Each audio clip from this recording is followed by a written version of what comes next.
अगर आप दलित हैं तो आप इस देश में प्यार नहीं कर सकते, प्रेम संबंध नहीं रख सकते। लेकिन हाँ, अगर आप पोगा पंडित हैं या आप ढोंगी हैं, पाखंडी हैं, तो आप बहुजन महापुरुषों के खिलाफ जहर उगलने का काम कर सकते हैं, क्योंकि आपका संरक्षक जातिवादी मनुवादी विचारधारा से प्रेरित इस देश का मीडिया और इस देश की सरकारें और तमाम सत्ताधारी लोग करते हैं। सोचिए, उत्तर प्रदेश में आतंकवाद अपनी चरम सीमा पर है। आतंकवाद कहें या जातंकवाद कहें, वो आप मुझे कमेंट बॉक्स में बताइएगा। किस तरीके से उत्तर प्रदेश में दुर्गेश कुमार, जो कि एक लोको पायलट थे, उनकी इसलिए हत्या कर दी जाती है कि उनका एक प्रेम संबंध था। किस तरीके से जातिवादियों को आजादी के 78 साल बाद भी ये बात हजम क्यों नहीं हो पाती। और सोचिए, जो हत्या में शामिल थे वो तमाम ओबीसी समाज से आने वाले और कुछ सवर्ण समाज से आने वाले लोग हैं। उन तमाम लोगों के नाम है जितेंद्र बहादुर सिंह, आरोपी गणेश यादव, अजय यादव, शेरू यादव, गोविंद यादव और ज्ञानेंद्र मिश्रा निवासी। सोचिए किस तरीके से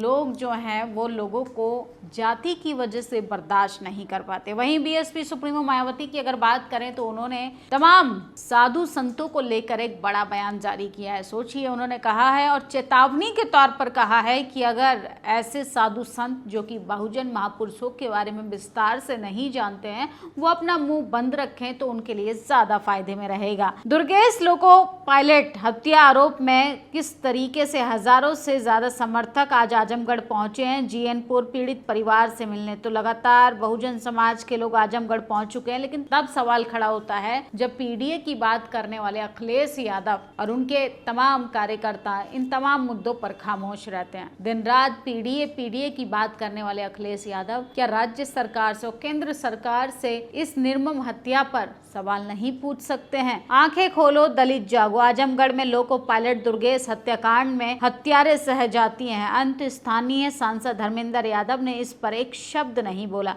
पूरा पीडीए गैंग खामोश है। आज बसपा के प्रदेश अध्यक्ष विश्वनाथ पाल जी ने पीड़ित परिवार से मिलने पहुंचे। अपने तो अपने होते हैं। तो सोचिए, जहां पर जातिवाद की बात आती है वहां बसपा सबसे आगे रहती है। जहां पर न्याय पीड़ितों को न्याय दिलाने की बात आती है वहां पे आजाद समाज पार्टी सबसे आगे रहती है। लेकिन जो सिर्फ बातों में पीडीए की बात करते हैं, जो धरातल पर एसटी एससी ओबीसी की स्थिति नहीं देखने जाते, उनको भी जरा सोचना चाहिए कि आप कब तक अपने सहजातीय लोगों को बचाते रहेंगे। कहीं ना कहीं सवर्ण समाज के लोग, ओबीसी समाज के लोगों को निशाना बनाकर कैसे जातिवाद को बढ़ावा देते हैं और खामियाजा बहुजन समाज को ही भुगतना पड़ता है। चाहे पीड़ित हो चाहे आरोपी हो, दोनों ही कटघरे में खड़े होते हैं बहुजन समाज के लोग। बड़ी खबर की बीजेपी को परेशानी में डाल सकती है। बिहार में हम सभी सीटों पर लड़ेंगे। तो शंकराचार्य अभिमतेश्वर ने बड़ा ऐलान किया है कि बिहार में सारी सीटों पर चुनाव लड़ेंगे। और देश के प्रधानमंत्री मणिपुर गए। मणिपुर जाके हर बार की तरह वही रोना, वही बातें, वही तकलीफें। ऐसा लगता है कि देश के प्रधानमंत्री नहीं, एक पीड़ित बुजुर्ग आदमी मंचों से अपना दर्द बयां कर रहा है। उन्होंने 2 साल बाद मणिपुर की जमीन पर कदम तो रखा, लेकिन मणिपुर के कंडीशन पर, मणिपुर के हालात पर, मणिपुर में महिलाओं को नंगा घुमाया गया था,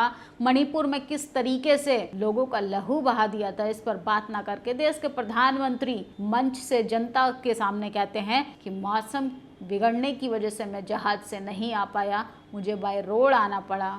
उनको वो कष्ट दिखाई देता है, लेकिन जिन्होंने अपने बच्चे खो दिए, अपने परिवार के लोग खो दिए, जिन्होंने अपनी आबरू की धज्जियां उड़वा ली, उनके लिए देश के प्रधानमंत्री का दिल नहीं पसीजता है। प्रधानमंत्री ने कहा मणिपुर के नाम में मणि आता है और वो मणि आने वाले समय में पूरे नॉर्थ ईस्ट की चमक को बढ़ाने वाला है। भारत सरकार का नियंत्रण प्रयास है मणिपुर के विकास के रास्ते पर तेजी से आगे। इसकी कड़ी में आज यहाँ आप सभी के बीच आया हूँ। थोड़ी देर पहले इसी मंच से करीब 7 करोड़ रुपए के प्रोजेक्ट का शिलान्यास हुआ। ये प्रोजेक्ट मणिपुर के लोगों की, ये हिल्स पर रहने वाले ट्राइबल समाज की स्थिति को बेहतर बनाएगा। देश के प्रधानमंत्री मणिपुर में जाके ट्राइबल्स के लिए तो विकास की बात करते हैं, लेकिन वही राजस्थान में बात करें, झालावाड़ में 4 बच्चों की मौत हो जाती है तो उनकी पार्टी से आने वाले भजन लाल किस तरीके से आदिवासियों का 4 बकरियों को देकर मजाक उड़ाते हैं। ये दोगलापन नहीं चलेगा भाजपा का। मोदी जी कहते हैं विश्व का डंका बज रहा, परंतु आर भारत चैनल के पत्रकारों को नेपाल जैसे देश में वहां के आम नागरिक सरेआम पीट रहे हैं। क्या भारत सरकार को इस पर सख्त कदम नहीं उठाने चाहिए? ये कोई घटना नहीं बल्कि अमेरिकी भारतीयों को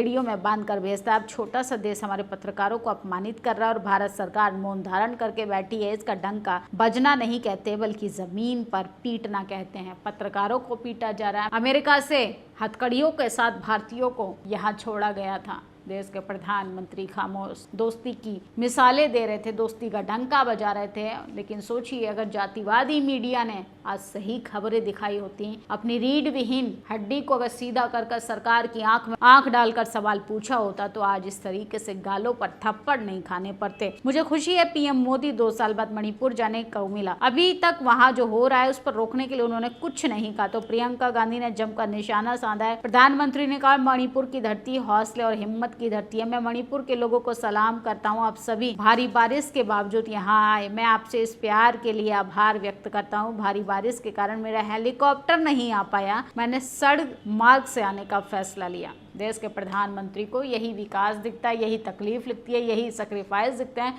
लेकिन मणिपुर में पिछले 2 साल से मणिपुर जल रहा है। मणिपुर बड़ी उम्मीदों से देश के प्रधानमंत्री की तरफ देख रहा है, भारत सरकार की तरफ देख रहा था।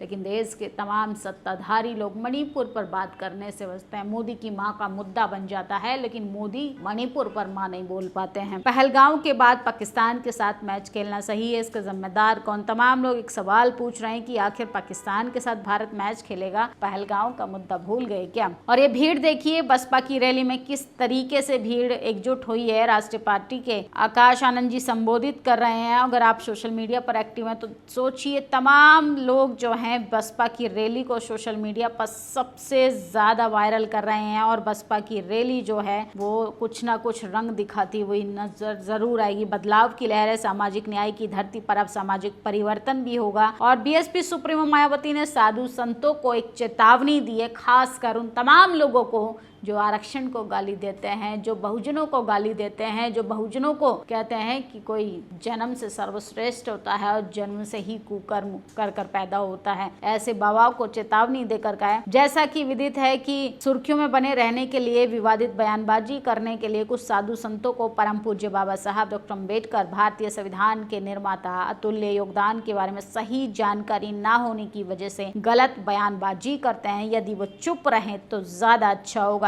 साथ ही बाबा साहब के अनुयायी मनुस्मृति का विरोध क्यों करते हैं, उन्हें भी इसे अपनी जातिवादी द्वेष की भावना को त्यागकर जरूर समझना चाहिए। इसके साथ साथ इन्हें यह भी मालूम होना चाहिए बाबा साहब महान विद्वान व्यक्तित्व थे। इस मामले में कोई टीका टिप्पणी करने से साधु संत की विद्वानता बढ़ती नहीं, असल में घटती है। साधु संत नहीं, असल में ये साधु संत के भेष में भेड़िए हैं, जातिवादी भेड़िए जो नहीं चाहते हैं कि ST SC OBC आगे बढ़े, गुलामी की जंजीरों को तोड़कर कलम को लेकर इस देश के सर्वोच्च पदों पर जाए, इंस्टीट्यूशन में पहुंचे, राष्ट्रपति बने, चीफ जस्टिस बने। वो चाहते हैं कि आपका बच्चा सिर्फ गटर साफ करे, आपका बच्चा आरक्षण को गाली दे, आरक्षण का लाभ न लेकर उन तमाम लोगों के पैरेलल ना बैठ पाए जहां पर बैठकर ये लोग जातिवाद कर जाति की आड़ में मलाई खाने का काम करें। आपकी क्या प्रतिक्रिया इन खबरों पर? अपनी राय जरूर दीजिएगा। शुक्रिया।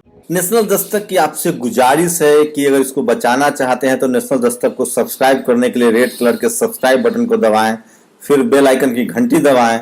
नेशनल दस्तक को बचाने के लिए बहुत जरूरी है कि हर खबर को शेयर करें, लाइक करें, कमेंट जरूर करें।